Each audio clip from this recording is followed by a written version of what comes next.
4 श्लोक में भागवत बताई, वेद व्यास जी ने विस्तार करके 18,000 श्लोक 335 अध्याय इसके कर दिए और 12 स्कंदों में इसे बांट दी। पर अब इसका आगे विस्तार कैसे करूं? फिर याद आया, अरे मेरा औरस पुत्र सुखदेव है ना, पर उसको लौटा कर कैसे लाऊं? तो अपने शिष्यों को 2 मंत्र देकर भेजे हैं। उन्होंने जाकर वह मंत्र सुखदेव को सुनाया कि वरहा पीड़म नटवर वपु कर्णियो कर्णिकारः विभ्रदवास कनक कपिसं वैजयन्ती च मालयाम रंध्राण वेणुरधर सुधिया पुरीण गोप वृंदे वृंदारण्य स्वपद रमणम प्राविशदः गीत कीर्ति। कि अरे उसका रूप कितना सुंदर है। नट का बालक चलता है वैसे वह ब्रज में प्रवेश करता है। कानों में उसके कनेर के पुष्प पहने हैं, गले में उसके वैजयंती की माला है, यानी कानों में उसने कनेर के पुष्प धारण करके रखे हैं और गले में वैजयंती की माला है। इतना सुंदर रूप है। गोप ग्वाले पीछे कृष्ण कृष्ण कहते प्रवेश करने हैं वृंदावन में। उसकी कीर्ति का बखान करते हुए धूल उड़ रही है, अपने आप को सार्थक मान रही है, उसकी कीर्ति का वो बखान कर रही है। और इसी के साथ ऐसा रूप सुखदेव की आंख खुली, इतना सुंदर, इतना रूप किसका हो सकता है? तो उनसे पूछा तो उन शिष्यों ने कहा हमें नहीं पता, आप उन वेद व्यास जी आपके पिताजी के पास चलिए, वो आपको आगे बतलाएंगे। सुखदेव ने सोचा चलो होगा कोई बात नहीं। वापस तपस्या में लग गए, तपस्या फिर करने लगे अपने उसमें। शिष्यों ने आकर कहा भगवान, कोई उनके ऊपर प्रभाव नहीं पड़ा। फिर सोच सोच के एक श्लोक लिख के दिया। शिष्यों ने जाकर सुनाया कि अहो वकीयम स्तन काल कूटम जिंदाशये अदाप्य साधविम लेभे गति धात्र्युचिताम ततो अन्य कमा दयालु शरणम ब्रजेम। कि कृष्ण के अलावा और ऐसा कौन दयालु होगा कि जो पूतना उन्हें मारने आई, उसे जो गति अपनी मां को प्रदान करनी चाहिए थी वो उसे कर दी। विचार करो। सुखदेव ने कहा कौन है ऐसा? कहा हमें नहीं पता, उन्होंने आपके पिताजी ने कहा चलो। उनके साथ निकल गए। सुखदेव जैसे ही आए हैं तो वेदव्यास जी ने सोचा कि पहले ये तो देख लूं कि यह इसका अधिकारी है या नहीं। मुझे पता है कि सुखदेव ने काम क्रोध पर विजय प्राप्त की है, पर पिता की बात है, अपने पुत्र की बड़ाई करेंगे तो मानेंगे थोड़ी। पर इस समय कि अगर राजा जनक इस बात का ऐलान कर दे तो सब मान जाएंगे। जनक को लिखकर भेज दिया कि पुत्र को ज्ञानार्जन कराना है, मैं आपके पास भेज रहा हूं। ठीक। सुखदेव गए हैं। जनक ने अंदर से ही आदेश दे दिया कि उसे बोल दो अभी समय नहीं है। सुखदेव जी 5 दिवस तक बाहर महल के खड़े रहे। जनक ने सैनिक को आदेश दिया कि उसके मुखमंडल पर अगर एक भी क्रोध की लकीर दिखाई देवे तो उसे भेज देना। सैनिक देख कर आता है और कहते भगवान ऐसा प्राणी पहली बार देखा है, जैसा 5 दिन पहले मुस्कुराते हुए छोड़ा वैसा का वैसा। जनक ने कहा यह संत का अपमान हो गए, पर क्या करें, आज्ञा है। अंदर आए और जैसे ही सुखदेव को बैठाया, चारों ओर से नारियां आके उनके पास खड़ी हो गई। कोई आलिंगन करके बैठ गई, कोई उन्हें तांबुल दे रही है, कोई कैसे ही कोई कैसे ही। सुखदेव के मन में थोड़ा सा भी कोई विचार ही नहीं आया। जनक उनके पैरों में गिर गए। सुखदेव ने कहा अरे ये क्या कर रहे हैं आप? मैं तो आपसे ज्ञानार्जन करने आया हूं। कहा आप तो स्वयं ज्ञानी हैं, आप तो स्वयं धर्म के पूर्ण हैं। और पूर्ण जगह में उन्होंने हल्ला कहा दिया कि सुखदेव ही ऐसा है जिसने काम और क्रोध पर विजय प्राप्त की। व्यास जी को पता चल गया कि अब ये इसका अधिकारी है, भागवत का रसास्वादन कराया। और इन्हीं सुखदेव जी ने परीक्षित को जीवन में कल्याण करने के लिए भागवत सुनाई, जब उसे श्राप लग गया। ऋषियों ने कहा क्यों भाई, ये परीक्षित कौन है, इसे श्राप क्यों मिला? तो सूत जी कहने लगे कि यह जरूरी तो नहीं है प्रसंग, पर यह ऐसी कथा है जो भगवान से जुड़ती है। तो उस भक्त की कथा मैं जरूर सुनाऊंगा जिसकी कथा भगवान से जुड़ जावे।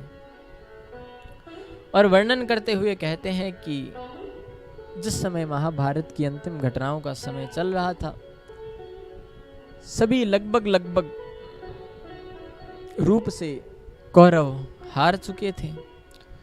दुर्योधन अपनी सिंहासन पर पड़ा रुदन कर रहा था, क्योंकि उसकी पैर जो है वो भीम द्वारा तोड़ा जा चुका था। तो मित्र आया है और जो गुरु का भी पुत्र है अश्वत्थामा आकर कहने लगा, मित्र यह हालत तुम्हारी किसने की, बताओ मैं क्या कर सकता हूं। तो कहा, बस उन पांडवों की सिर ला कर दो। अश्वत्थामा गया। पर रात्रि को क्या हुआ, जब रात्रि में सब अपने अपने तंबू में सो रहे थे, अंधेरा था, कृष्ण जाग रहे थे। उनकी पांचों पांडवों की रक्षा के लिए कभी इधर जाए फिर उधर जाए, फिर इधर आए फिर उधर। अर्जुन की आंख खुली, क्या हुआ कृष्ण, क्या हुआ प्राणधर, तुम अभी तक यहीं हो, नींद नहीं आ रही तुम्हें? कृष्ण ने कहा, अर्जुन तुम्हें आ रही है? अर्जुन ने कहा, अरे लाला, जीवन की बागडोर तुम्हें सौंप दी तो नींद क्यों नहीं आएगी? तो कहा कृष्ण ने कि अर्जुन यह स्थान उचित नहीं है, चलो दूसरे स्थान पर चलते हैं। और उठाकर अर्जुन को, द्रौपदी को और पांचों पांडवों को वहां से ले गए। पर द्रौपदी के पांचों पुत्र वहीं सोते रह गए। अश्वत्थामा छिपकर आया है, हाथ लगाकर देखा, 5 सिर है, काट कर ले गया। और ले जाने के पश्चात जब जाकर प्रकाश में देखा तो देखा, अरे ये तो 5 बालकों के सिर है। दुर्योधन मस्तक पर हाथ रखकर चिल्लाने लगा, अरे दुष्ट अश्वत्थामा, तूने ये क्या कर दिया मित्र, हमारा वंश तो अब पूर्ण रूप से खत्म हो जाएगा। रुदन करते करते सिंहासन से नीचे गिर पड़ा और वहीं पर उसकी मृत्यु हो गई। अर्जुन को इधर इन सबको जब इस बात का पता चला, जोर जोर से सब रो रहे हैं। अर्जुन ने कहा, कितना कुत्सित कर्म है उस दुष्ट अश्वत्थामा का, गुरु पुत्र होकर ऐसी बात। युधिष्ठिर ने कहा, उसे मारना जरूरी है। भीमसेन ने कहा, बताओ उसको क्या करूं, उसके टुकड़े टुकड़े कर शेर के आगे डाल दूं। अर्जुन ने कहा, बताओ उसको 5 बार मार दूं, पर मरेगा तो एक ही बार। द्रौपदी से पूछा है, मुच्यंता से मुच्यंते किम कुर्वाम गुरुपुत्र च। जो कृष्ण को सखा कहती है उसके मन में भला हिंसा कहां से आएगी। कहा, छोड़ दो, मेरे 5 पुत्र मरे हैं, मुझे कितना दुख है। माँ गौतमी का एक पुत्र मरेगा, क्या उन्हें दुख नहीं होगा? अर्जुन ने कहा, इसे करुणा आ गई, पर करुणा नहीं चलती।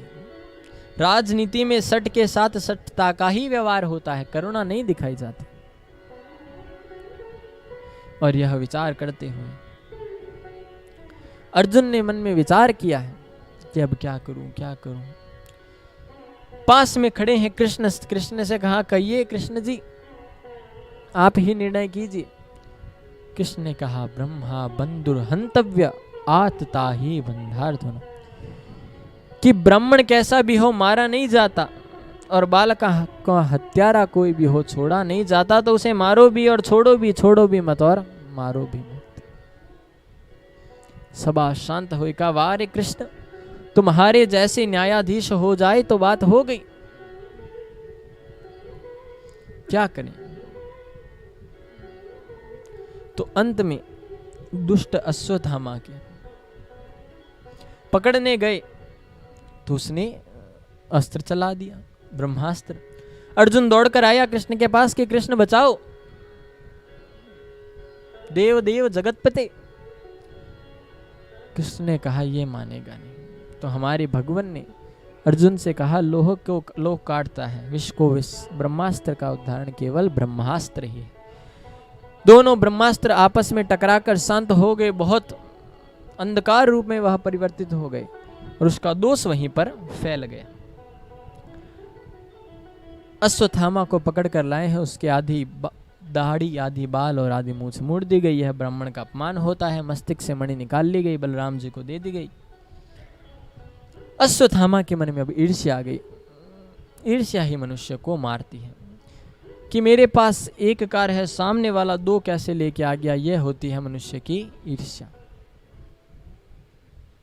ईर्ष्या है मन में। तो सोचने लगा, इनके वंश को ही अब तो निर्वंश कर दूंगा। विचारते विचारते सोचा, कौन बचा कौन बचा। 5 पुत्रों को मैंने मार दिया। अरे हाँ, मैंने सुना था कि अभिमन्यु की पत्नी उत्तरा इस समय गर्भवती है। तो वहीं से बैठे बैठे ब्रह्मास्त्र चलाया है। उत्तरा दौड़ती हुई जाकर कृष्ण के चरणों में गिर पड़ी। पाही पाही महादेवीं योगिन देव देव जगत, कि हे गोविंद प्राणधर, मेरी रक्षा करो, वरना यह हमारे वंश को ब्रह्मास्त्र नाश कर देगा। कृष्ण ने कहा, ये दुष्ट कितना है अश्वत्थामा, का चिंता मत करो, मन में 2 मिनट के लिए मातृत्व भाव लाओ और कृष्ण पुत्र समक्ष सूक्ष्म रूप लेकर उत्तरा के गर्भ में प्रवेश कर गए। प्रेम से कहिए ना जय श्री कृष्ण। और गर्भ में जाकर उस बालक की रक्षा भी कर रहे हैं और बाहर से कह रहे हैं कोई तकलीफ तो नहीं है ना। और कृष्ण ने उनकी गर्भ की रक्षा की। यह पास ही खड़ी कुंती यह सारा दृश्य देख रही थी। आकर कहने लगी भगवान आपने मेरे वंश को आज निर्वंश होने से बचा लिया। कहा बुआ मुझे भगवान कह रही हो आप? कहा कृष्ण जिस प्रकार हम भक्तों की तुम्हारे सामने नहीं चलती वैसे ही तुम्हारी भी अब हमारे सामने नहीं चलेगी। तूने आज मेरे वंश को निर्वंश होने से कृष्ण भगवान आपने बचा लिया। कहा अच्छा मैं भगवान हूं तो भगवान से मांगा जाता है तो मांगो मुझसे कुछ ना कुछ। विचार करते करते कहा कृष्ण मैं कुछ नहीं चाहती। तो सबसे कहा चलो सब आओ बुआ मुझे भगवान कह रही है मांगो। युधिष्ठिर ने कहा सदैव सत्य पर अडिग रहूं। भीमसेन ने कहा हर परिस्थिति में कृष्ण तुम्हारा ही नाम बना रहे। भोजन भट लोग कहते हैं तो खाते पीते उठते तुम्हारी स्मृति बनी रही। सुभद्रा ने कहा भगवान मेरा मन बड़ा ही चंचल है तो मन रूपी हंस जाकर आपके चरण रूपी मन रूपी राज हंस जाकर आपके चरण रूपी पिंजरे में कैद हो जाए। अर्जुन ने कहा भगवान मेरे मन में आपके प्रति गुरुत्व का भाव है तो ये गुरु शिष्य का भाव सदैव बना रहे। किसी ने प्रेम मांगा, किसी ने शक्ति, किसी ने कुछ मांगा है पर कुंती शांत कड़ी है। कृष्ण ने कहा क्यों बुआ आपने ही तो कहा भगवान है तो मांगिए। तो बुआ कहने लगी कृष्ण मांगते वो है जिनके पास कुछ हो ना, मेरे पास तो सब है तो मैं क्यों मांगू। कहा देखो बुआ आप गलत बात है, अब आपको तो मुझसे कुछ ना कुछ मांगना पड़ेगा, आपने कहा है तो कहा चलो कृष्ण अगर तुम मुझे कुछ देना ही चाहते हो तो मेरे जीवन में दुख दे दो ना। एकम सुखम गमश्यंतम दुखम अक्रूवन, कि एक सुख निकलकर जीवन से जाए ना, कि सुख तो पहली बात आई ना और सुख आ जाए और उसके जाने के पश्चात केवल दुख ही दुख मेरे जीवन में आते रहे। कृष्ण ने कहा बुआ आप दुख मांगती हो। देखिए कुंती का जन्म किसी घर में हुआ। कुंती का नाम था वास्तविक प्रथा। कुंती को कुंती भोजराजा ले गए तो उसका नाम पड़ गया कुंती। तो जन्म किसी घर में, पालन किसी घर में, विवाह भी ऐसे हुआ पुरुष से जो पीलिए का रोगी और सहवास की कामना लेकर पत्नी के पास जाए तो मर जाए, ऐसा और श्राप। सौत है माद्री। तो दुर्वासा के कुछ ऐसे मंत्र थे जिनकी कृपा से याद करके धर्मराज की कृपा से युधिष्ठिर और उसी के साथ पवन देव की कृपा से भीम और इंद्र की कृपा से अर्जुन को मांगा और अपनी सौत माद्री के लिए अश्विनी कुमारों को प्रसन्न करके नकुल और सहदेव मांगे। मन पर काबू न रख सके राजन और चले गए माद्री के पास तो पांडु की वहीं पर मृत्यु हुई। माद्री ने कहा मैं भी इनके साथ सती हो जाऊंगी। अब 100 कौरव इन 5 को मारने के लिए हमेशा उद्धत रहते हैं, तैयार रहते हैं। तो वो आपका जीवन तो पहले ही दुख में था और दुख मांग रहे हैं। कुंती ने कहा सुख के माथे सिल पड़े जो हृदय से जाए और बलिहारी वान दुख की जो पल पल हरि नाम जपाए। कि ऐसा सुख जीवन में न आए जो सुख तो आए, खुशियां तो लेकर आए पर कृष्ण को तुम्हारे नाम को लेकर चला जाए और वो दुख बार बार जीवन में आए जिसके आते ही तुम्हारा नाम याद आने लगे। कृष्ण ने कुछ नहीं दिया क्योंकि भगवान दुख नहीं दे सकते। इसी के साथ हमारे भगवान वहां से विदाई की, उनसे रात्रि को कृष्ण ने पहले विदाई का सोचा पर कहा नहीं अब इनको कुछ बताना जरूरी है। कृष्ण ने बहुत ज्ञान दिया पर माने नहीं क्योंकि युधिष्ठिर के मन में यह सोच है कि कृष्ण भी छोटा है और जब तक कहने वाले के प्रति सुनने वाले का भाव नहीं होगा उसको बात समझ नहीं आएगी। यह बात समझ नहीं आएगी। तो उसी के भीतर कृष्ण उनको लेकर गए भीष्म पितामह के पास जो 54 दिन से सरसैया पर है। कृष्ण को मन की आंखों से उन्हें प्रणाम किया है और प्रणाम करने के साथ ही भगवान कृष्ण को नमन करने के बाद वो वहां से कहते हैं कि कृष्ण कैसे आए, तो कहा इन्हें थोड़ा ज्ञान दीजिए। कहा कृष्ण खुद ज्ञानवान होकर मुझे बड़ी अच्छी आदत है, चलो कोई बात नहीं कान्हा, दूंगा। तो केवल उनको सूक्ष्म रूप में बतलाया, समझाया है कि शरण में आए शत्रु को क्षमा करो और जितना हो सके दान पुण्य कर्म करो, क्योंकि धन पुण्य तभी होता है, पुण्य क्षीण हो सकता है पर भागवत में दान किया हुआ धर्म कभी छीन नहीं होता, और पुण्य आपके छीन हो सकते हैं। क्योंकि देखिए एक बात आपको पता नहीं होगी, बतलाता हूँ। जब हम मृत्यु होती है हमारे घर में तो हम नाम के आगे क्या लिखाते हैं? स्वर्ग। पर वैष्णवों में स्वर्ग नहीं लिखा जाता, हमें ज्ञान है नहीं, बस कहीं देख लिया सुना है तो बस हो। वैष्णव वैकुंठ को गति प्राप्त करते हैं। स्वर्ग मान लीजिए कि देवताओं को एक ऐसा स्थान है, जितना हमारे पुण्य उतने समय तो हम वहाँ रहेंगे, पर फिर वापस कह देंगे जाओ, फिर पुण्य कमाओ, फिर यहाँ आओ। तो ऐसे स्थान पर क्यों जाएं जहाँ बार बार आना जाना पड़े? पाना है तो मोक्ष पाना है, वैकुंठ जाना है। तो भागवत आपको पुण्य नहीं देता, भागवत आपको भक्ति प्रदान करता है, क्योंकि वैकुंठ में जाने के लिए भक्ति चाहिए, पुण्य नहीं।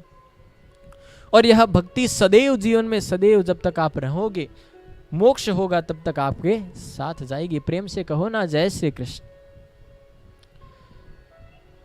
तो कह रहे थे दान करो, पुण्य करो, शरण में आए शत्रु को माफ करो, अपने सामने कभी भी पाप कर्म होते मत देखना। अगर तुम्हारा हिम्मत है तो सामना करो, नहीं है तो नजरें नीचे कर लेना। द्रौपदी हंस पड़ी। भीष्म ने कहा क्यों देवी?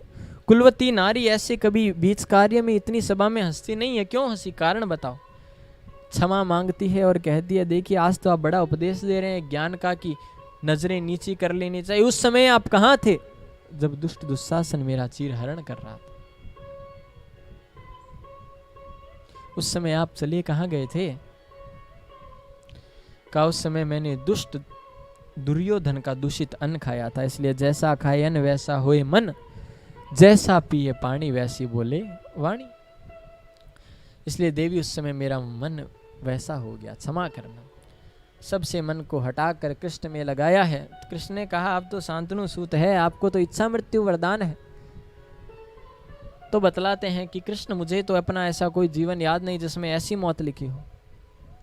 कृष्ण ने कहा आपका एक जन्म ऐसा भी था जिसमें आपने गिलहरी को उठाकर अपने तीर के माध्यम से पीछे फेंका, जो कांटों में जाकर गिरी और 54 दिन से मरी। तो कहा कृष्ण तुम मेरे सामने हो, देहांत काले तुम सामने हो, मुरली बजाते मन को लुभाते, गाता हुआ गीत तन नाथ त्यागो, गोविंद दामो दर माधवी। कि कृष्ण तुम सामने हो मेरे, और क्या चाहिए? ऐसी मृत्यु मुझे फिर कभी नहीं मिले। बस एक बार वो दृश्य दिखा दो कि तुमने प्रण किया था कि मैं शस्त्र अस्त्र नहीं उठाऊंगा पूर्ण युद्ध में, और मैंने प्रतिज्ञा की थी आज ही हर ही जो शस्त्र न गहा हूं, तो लाजा गंगा जी को शांतनु सूत न कहा हूं। मेरी प्रतिज्ञा थी कि हरि को अस्त्र शस्त्र उठवाऊंगा। अर्जुन पर जब बाणों की बौछार हुई, कृष्ण वो अपने आप को संभाल न सका, तो तुम मेरी ओर वहीं पर पड़े एक रथ का चक्का उठाकर दौड़ पड़े। धरती कांपने लगी, क्योंकि भगवान की प्रतिज्ञा टूट गई। तुम्हारी जो वाम वस्त्र था उसने नीचे गिर के पृथ्वी को समझाया कि भक्त की प्रतिष्ठा को बचाने के लिए, भक्त की इच्छा को पूर्ण करने के लिए मुझे करना पड़ा, वरना भगवान की इच्छा या भगवान की सोचा संकल्प टूट जाए क्या नहीं हो सकता। पर भगवान ने समझा दिया कि ये मेरी भक्त का ही तो संकल्प है। बस वो झांकी एक बार दिखा दो, मानो किसी हाथी के पीछे एक शेर दौड़ रहा। कृष्ण को देखते देखते भीष्म पितामह ने अपनी लीला समाप्ति की, उनका अंतिम संस्कार इत्यादि हुए हैं। कृष्ण जाने की अनुमति मांगी तो पहले तो नहीं मिली, फिर कहा चलो द्वारका वासियों को भी दुख ना हो तो तुम चले जाओ। अर्जुन के साथ गए हैं, अर्जुन को साथ भेजा है। समाचार मिला है कि मेरी बहन सुभद्रा के पुत्र हुआ है। तो भगवान झांझर टोपी खिलौने लेकर आए हैं। तो छोचक लेकर आकर अब वो बालक जिसने जन्म लिया है उत्तरा के गर्भ से, वो सबकी गोद में जाकर रोए, क्योंकि जिसने मुझे बचाया है, जिसको मैंने गर्भ में देखा, वो कहाँ है। सबकी गोद में जाकर रोए। पलथी मारकर बैठ गया, जन्म लेते ही चारों ओर देखने लगा। युधिष्ठिर ने वेद व्यास जी से कहा ये क्या है? तो कहा ये देख रहा है कि जिसने बचाया वो कहाँ है। तो परीक्षण करते करते इसने जन्म लिया, इसलिए नाम हुआ परीक्षित, परंतु असली नाम विष्णुरात है। और परीक्षित के जन्म के साथ ही भगवान वहां पधारे हैं। जैसे ही मेरे भगवान की गोद में आया, खिलखिलाकर हंसने लगा। प्रेम से कहिए ना जय श्री कृष्ण। भगवान की गोद में खिलखिलाकर हंसने लगा कि यही तो वो है। भगवान पुनः वहां से उसका बड़ा प्रेम से खिलौने इत्यादि देकर, छोचक देकर पधारते हैं। बहुत समय बाद आज अर्जुन आया तो मुख से तेज गायब है। अब शकुन होने लगे युधिष्ठिर को, चील उड़ती दिखे, कभी कुछ कभी कुछ। अर्जुन जैसे आया कहा, अर्जुन तुम्हारे चेहरे से तेज गायब है, क्या बात है? तेज गायब होने के 3 ही कारण है। गो की हत्या गलती से भी हो जाए, परागम्य स्त्री का संग, और तीसरा जिसके बिना तुमने रहने का, जीने का मन में विचार भी नहीं किया, वो तुम्हें छोड़कर चला जाए तो तेज नष्ट हो जाता। रोते रोते अर्जुन गिर पड़ा और कहने लगा, कृष्ण हमें छोड़कर हमेशा के लिए चले गए। अपने प्राण धर के जाने की जैसे ये बात सुनी तो उसी समय सबने कहा कि कृष्ण चले गए तो अब हम क्या करें। छोटे से परीक्षित को राज्याभिषिक्त किया है, 3 बातें बतला दी। शरण में आए शत्रु को माफ करना, दान करना, अपने सामने कभी पाप कर्म होते मत देख। चल दी। द्रौपदी का पहले पतन हुआ, बीच मार्ग में 500 पांडवों का पतन होता है। सश्री युधिष्ठिर ही स्वर्ग पहुंचते हैं अपने साथ एक श्वान को लेकर, पर एक क्षण के लिए उनको भी नरक का दर्शन करना पड़ता है। तो यही वो परीक्षित है जिसको मरने का श्राप मिला था 7 दिन में, और इसकी मुक्ति सुखदेव ने की। ऋषियों ने कहा क्यों इसको 7 दिन में मरने का श्राप क्यों मिला? तो कहा परीक्षित का बड़ा ही सुंदर से आनंद से परीक्षित का जीवन चल रहा था। परीक्षित संतों की सदैव सेवा किया करता था। परीक्षित के राज्य में सभी खुश थे, सभी आनंदमय थे, बड़ी प्रेममय उसके राज्य था, सभी आनंद से रहते। साधु संतों की बड़ी सेवा किया करता था परीक्षित। उनकी हर इच्छाओं का ध्यान रखना, कोई चोरी होना और कुछ भी हिंसा परीक्षित के राज्य में नहीं थी, क्योंकि वह उन 3 नियमों का पालन करता था। आज परीक्षित ने विचार किया कि मैं भी जाकर देखूं कि भाई कितना सब कुछ हमारी संपत्ति में है, राजमहल में, राज सिंहासन में कितना है। तो जाकर देखने लगे तो उनमें बहुत दिखा, एक सुंदर सा उनको मुकुट पसंद आ गया। उस मुकुट को उन्होंने धारण कर लिया। वह मुकुट था जरासंध का, चोरी करके लाया गया, हड़प करके लड़ाई से लाया गया। धारण करके आज मन में राजन की इच्छा हुई, आखेट की बुद्धि घूम गई थोड़ी। सेना को लेकर निकले तो सेना आगे पीछे हो गई। परीक्षित एक स्थान पर रुके थे, एक पेड़ के पीछे, कि उन्होंने परीक्षित ने एक दृश्य देखा है कि एक पैर पर तो एक बैल खड़ा है और सामने एक गाय खड़ी है और उसके नेत्रों से आंसू बह रहे हैं। परीक्षित छुपकर वो दृश्य देखने लगे। गाय रुदन किए जा रही है और वो बैल कहता है, अरे देवी तुम रोती क्यों हो? अरे आप तो साक्षात पृथ्वी का रूप हो, मैं धर्म। तो मुझे यह एक बात समझ नहीं, आप रोती क्यों है? अच्छा आपका प्रियतम कहीं खो गया है? ओहो, कृष्ण भी आपके ऊपर से अपनी लीला करके चले गए, शायद आप इसलिए रो रही हैं। आपके रोने का कारण क्या है देवी? या फिर आप मेरे कटे 3 पैर देखकर रो रही हैं? देवी बताइए, रोइए मत। मेरे तो धर्म 4 पैरों पर खड़ा था, सत्य, दान, पवित्रता और दया।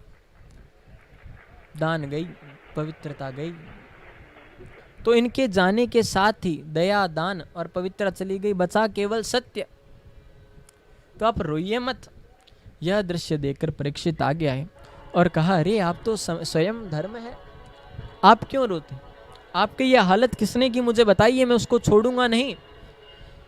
तो धर्म रूपी बैल कहने लगा, भगवान अब क्या कहें, एक रूप में अगर मैं देखूं तो कर्म प्रधान विश्व रचि राखा, जो जस करहि सो तस फल चाखा। कि यह संसार तो कर्म प्रधान है, जो जैसा कर्म करता है वैसा ही तो फल मिलता है। तो उसमें मैं ये क्यों सोचूं कि यह मेरा किसी और ने किया। दूसरी बात अगर मैं देखूं तो को न काऊ सुख दुख करी दाता, निज कृत कर्म भोग सब भाता। कि कोई किसी को दुख और सुख देने वाला नहीं होता। मनुष्य अपने द्वारा किए गए कारणों से, अपने द्वारा किए गए आचरण व्यवहार और कर्म से ही अपने दुख और सुख का पात्र बनता। परीक्षित ने कहा बिल्कुल सही है। और कहा एक और में अगर मैं सुख और दुख की कामना करूं तो जो मेरी सोच है उसमें जो मुझे आनंद देता है मैंने तो उसे सुख मान लिया, पर वो सुख थोड़ी है, वो तो एक क्षण का सुख है। क्योंकि हम जो मान लेते हैं हमारे लिए वही सुख दुख है। कि एक व्यक्ति को तो अभी आनंद सुख डनलप के गिद्धों में एसी चालू करके सोने में आ रहा है, दूसरा वही सुख एक किसान को खेत में अपने हाथ का तकिया लगाकर सोने में आता है। तो सुख तो दोनों को ही, आनंद दोनों को ही आ रहा है, पर जो आनंद उस किसान को आया है वो इसको नहीं आएगा। जो सुख की अनुभूति एक इंसान को अपने सुंदर नए स्नान घर में स्नान करने से मिलती है, वही आनंद खुशी एक कुत्ते को, एक श्वान को गंदी नाली में बैठने से मिलती है। तो सुख दुख हमारी सोच का है। जिसे सुख मान लिया वो सुख, जिसे दुख कल्पना कर ली वो दुख। अगर हम किसी कार्य में इस प्रकार से लग जाएं जिसमें हमारी निष्ठा हो, निश्चय हो, तो फिर आपको सुख दुख गर्मी सर्दी भी पता नहीं चलेगी। पर आपने अगर मान लिया, पहले से ही मानकर बैठ गए, तो आपको सुख और दुख का कारण बता देगी। और ये तो मेरे सारे कर्म थे। कर्मणेव जायन्ते जन्तु कर्मणेव विलीयन्ते, सुखम दुखम भयम क्षेवम सर्वकर्मावरोधक। इसलिए मैं इसका किसी को दूसरे को नहीं बताऊंगा कि ये किसी दूसरे ने मुझे दुख दिया है। परीक्षित ने कहा ठीक है, आगे से कष्ट हो तो मुझे बताना, और निकलते हैं। इतने में काला सा बड़ी बड़ी मूछों का हष्ट पुष्ट व्यक्ति, लाल लाल बड़ी बड़ी आंखें, लकड़ी लिए, तलवार नंगी हाथ में लिए आता है और उस धर्म के उस एक पैर को भी काटने का प्रयास करता है। परीक्षित देख कर आते हैं और कहते हैं कौन हो तुम। उसने कहा मैं कलयुग हूं। कहा मेरे राज में ऐसा दुष्ट हिंसक कार्य। तो वो देख लेता है कि अरे ये तो राजन है, अब मुझे छोड़ेंगे नहीं, तो चरणों में गिर पड़ता। कलयुग का स्पर्श परीक्षित जी को हो गया। बुद्धि विकृति यहीं से शुरू हो गई है। तो कहा भगवान मैं आपके राज्य को छोड़कर कहाँ जाऊं, कोई स्थान दे दो। तो कहा द्रुतम स्थानम च क्रीड़ा या तो हिंसा स्त्री गमे च, कि जहाँ द्रुत क्रीड़ा होगी, जहाँ जुआ खेला जाएगा, जहाँ मदिरा पी जाएगी, वहां तुम रहोगे। जहाँ परागम्य स्त्री का संग होगा वहां पर तुम रहोगे। जहां पर हिंसा की जाएगी वहां पर तुम रहोगे। यह स्थान दे दिए, हिंसा का स्थान तुम्हारा। जुआ जहां खेला जाएगा वहां तुम, परागम्य स्त्री का जहां संग होगा वहां तुम, और जहां पर द्रुतपान किया जाएगा, मदिरापान, वहां पर तुम। तो परीक्षित ने कहा मन में सोच, परीक्षित ने तो उन्हें यह कह दिया, अब कलयुग सोचे कि ना तो ये द्रुतपान करते, ना परागम्य स्त्री करते, संग करते, ना ये हिंसा करते, तो क्या करूं। तो कहा भगवान एक तो अच्छा स्थान दो। तो कहा जाओ कंचन में भी तुम्हारा वास है। तो ऋषियों ने कहा भगवान कंचन में तो कृष्ण ने कहा है अस्मिन वर्ण कंचन, कि सोना तो मेरा वर्ण है। तो कहा खुद की कमाई से लाए गए सोने में कृष्ण है, चोरी से लाए गए सोने से, हड़प कर लाए गए सोने में कलयुग निवास करता है।